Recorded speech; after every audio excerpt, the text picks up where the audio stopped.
Καταρακτώδης έπιπτη βροχή επί του δασόδους όρους, εκείνη το πρωινό του Οκτωβρίου του σωτηρίου έτους 1998, κατακλείζουσα τον αθέατον θύλακα, εις τα σπαρυφάς του οποίου, επί πλατώματος ικανούς σχηματίζοντας αχυροποίητον εξώστην, έκειτο μονή αρχαία, κτισμένη, κατά όπως έλεγον, η παλιή την εποχή των Μακεδόνων. Καθημαγμένη υπό της φθοράς του χρόνου, ένεκα της καταστροφικής μανίας των κατακτητών, κατά των πρόσφατων και απότερων παρελθόν και της επελθούσης ερημόσεως. Ανέθαλεν πάλιν, υπό τους αόκτους προσπάθειας, του διανύοντος την 5η δεκαετία του βίου του ηγούμενου και της περί αυτών συναχθήσεις μικράς αδελφότητος. Αλλά αληθινός κτήτορ και προστάτης της μονής, ή το υπεραγία Θεοτόκος, εις την οποία νύει το αφιερωμένο του Καθολικών, το διασωθέν του εμπρισμού, με δική της θαυματουργή παρέμβαση. Τούτο δεν διηγούνται πολλάκις οι αυτόπτοι μάρτυρες. Εις προβεβικός, ήδη αδελφός της μονής και κάτοικοι του παραπλησίου χωρίου. Εκείνη την ημέρα η θύρα της μονής παρέμεινε κυκλισμένη. Προσκυνητές, πέρα των Κυριακών και μεγάλων εορτών, σπανίως διέσχιζαν το κακοτράχαλο χωματόδρομο, ο οποίος ένωνε την εσχατιά του όρους με το μικρό χωρίον. Το οριοθετούν τον κόσμο, πολλό δε μάλλον δε αναμένονται. Τις να αποτολμήσει εν μέσω της θυέλης τη αυτήν ανάβαση. Μετά την πρωινή ανακολουθία, ο ηγούμενος ετοιμάζεται να μεταβεί στην πόλη για την εξυπηρέτηση επιγούσης ανάγκης. Ωστόσο, ανέβαλε την αναχώρηση των αναμενόμενων που σκοπάσει κακοκαιρία. Ανισχύει δε μάλλον ουχίδια των καιρών, αλλά μήπως δεν επαρκέσουν τα χρήματα. Καθότι άπαντα είχον δαπανηθεί δια της εργασίας, της ανοικοδομήσεως. Υπελείπονται δε μεγάλο χρέος εις το Μαραγκόν, ως της καλή την πίστη είχε κατασκευάσει τα στήρας και τα παράθυρα.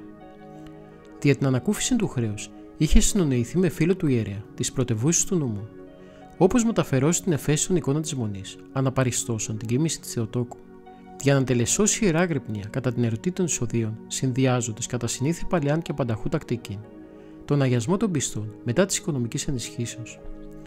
Πλησίαζε μεσημβρία όταν οικούστη ο κόδων της εξώθυρας. Εις δε των μοναχών έσπευσε να ανοίξει. Έξωθεν αυτής, ασκεπής υπό τη βροχήν, ανέμενε άγνωστος ανήρ. Θέλω να προσκυνήσω την Παναγία, είπε, γιατί με έσωσε από βέβαιο θάνατο. Ο αδελφός άνοιξε το Καθολικό και τον άφησε να προσευχηθεί ενώπιον της παλαιάς εικόνας κοιμήσεως Θεοτόκου. Όταν εκείνος εξήλθε, τον οδήγησε εις το μικρό αρχονταρίκιον και απεσύρθη για να ετοιμάσει το κέρασμα. Όταν επέστρεψαν το δίσκο, είδε στο τραπέζι ένα σωρό από χαρτονομίσματα. Αυτά είναι για το μοναστήρι, είπε ο άγνωστος, και σας παρακαλώ, θα ήθελα να μιλήσω με τον ηγούμενο. Έτρεξε το καλογέρι να το φωνάξει. Γέροντα, ήρθε ένας ξένος που πρώτη φορά τον βλέπω. Θέλει να σας μιλήσει και έχει φέρει ένα μάτσο χιλιάρικα. Σταυροκοπήθηκε ο ηγούμενος και εντός λίγων λεπτών εισήλθε στο αρχονταρίκιον. Μετά το καλωσόρισμα και τις αρχικά συστάσεις, εισήλθαν ο ξένος εις των σκοπών της επισκέψεώς του. Άγια ηγούμενε, με την Εκκλησία δεν είχα ποτέ πολλές σχέσεις. Πιστεύω όμως στο Θεό και στην Παναγία.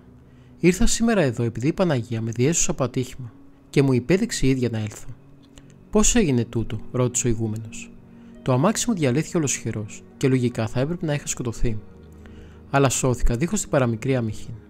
Η Παναγία με έσωσε. Προσευχήθηκα δε παρακαλώντας τι να μου υποδείξει ως τρόπος ευχαριστίας. Την είδα στον ύπνο μου και μου έδειξε τη μονή σας. Δεν ήξερα ότι υπάρχει μοναστήρι εδώ. Δυσκολεύτηκα να βρω το δρόμο. Γι' αυτό να με συγχωρέσετε που ήρθα σε κατάλληλη ώρα. Ορίστε 500.000 δραχμές, ως μία μικρή ευχαριστία προς την Παναγία. Μην απολογίστε. Οποτεδήποτε χτυπήσει κανείς τη θύρα του, ανοίγουμε, λέει ο ηγούμενος, διότι είναι μουσαφίρης της υπεραγίας Θεοτόκου. Τη δοξάζουμε και την ευχαριστούμε μαζί σας για τη θαυμαστή διάσωσή σας. Ευχαριστούμε και εσάς για τη βοήθεια. Ξέρετε, το μοναστήρι ήταν σχεδόν κατεστραμμένο και προσπαθούμε να το αναστήσουμε. Άγιε ηγούμενε, αυτός είναι ο δεύτερος λόγος για τον οποίο ήρθα σήμερα, δίχως αναβολή. Ή μάλλον ο κύριος λόγος. Επί τούτο ζήτησα να σου μιλήσω και προσωπικώς. Δηλαδή, ρωτάει ο ηγούμενος, είδα την Παναγία στον ύπνο μου, όπως σας είπα, η οποία μου υπέδειξε το μοναστήρι. Μου είπε δε και το εξής: να πει στον ηγούμενο να μην με κάνει ζητιάνα. Δεν το είδα μία μόνο φορά, αλλά και δεύτερη και τρίτη. Η τελευταία ήταν χτες το βράδυ. Για τούτο δεν ανέβαλα άλλο και ήρθα σήμερα με τα χρήματα. Ξέρετε, αναγκαζόμαστε να στηριζόμαστε στη βοήθεια του κόσμου, λέει ο ηγούμενος, για την επιπεράτωση των έργων. Οι πόροι της μονής είναι πενιχροί και δεν επαρκούν. Οι δε ανάγκες είναι πολλές και μεγάλες. Χρωστάμε κιόλας. Πόσα χρωστάτε, θα τα δώσω εγώ. Την Παναγία όμως ηγούμενε, μην την κάνει ζητιάνα. Είναι πολλά, είπε με πικρία ο ηγούμενος. Πόσα πολλά, ξαναρώτησε ο ξένος. 5 εκατομμύρια. Θα τα φέρω εγώ σε λίγες μέρες. Πέρασαν μερικές εβδομάδες και ένα πρωί του Νοεμβρίου εμφανίστηκε και πάλι ο Θεόσταλτος ξένος.